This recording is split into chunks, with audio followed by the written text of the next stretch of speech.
भारत जो हर मंच पर अमेरिका को अपना सबसे अच्छा दोस्त बताता है, जहां प्रधानमंत्री मोदी कभी हाउडी मोदी करते हैं तो कभी नमस्ते ट्रंप वाले जलवों से दुनिया को चौंकाते हैं, उसी अमेरिका ने अब अपने नागरिकों को सख्त हिदायत दे दी है, भारत के कुछ राज्यों में मत जाना।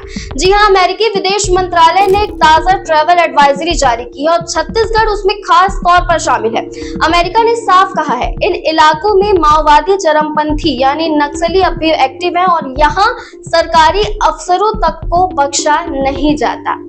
इस ट्रैवल एडवाइजरी में कौन कौन से राज्य निशाने पर हैं आपको बताते हैं। छत्तीसगढ़, झारखंड, बिहार, उड़ीसा, मेघालय और पश्चिम बंगाल। और हाँ, इसमें ऐसा भी कहा गया है कि अगर यहाँ जाना है तो अमेरिकी सरकारी कर्मचारियों को पहले वॉशिंगटन से परमिशन लेनी होगी, राजधानी छोड़कर कहीं भी जाने से पहले। इस ट्रैवल एडवाइजरी के जारी होने के बाद बस क्या था, सियासत ने इसे लपक लिया और जमकर सवालों के तीर दागे गए। भूपेश बघेल ने सीधा तंज कसा, यही है अमृतकाल।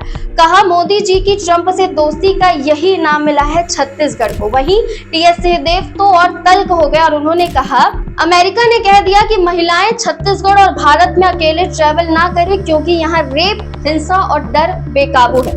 अब सवाल ये है कि क्या अमेरिका का दावा सही है? तो ये आधा सच साबित होता नजर आता है, क्योंकि हाल ही में आई ग्लोबल पीस इंडेक्स 2025 की रिपोर्ट कहती है कि भारत दुनिया में 115वें नंबर पर है, जबकि अमेरिका 128वें नंबर पर है। यानी भारत शांति के मामले में अमेरिका से कहीं आगे है।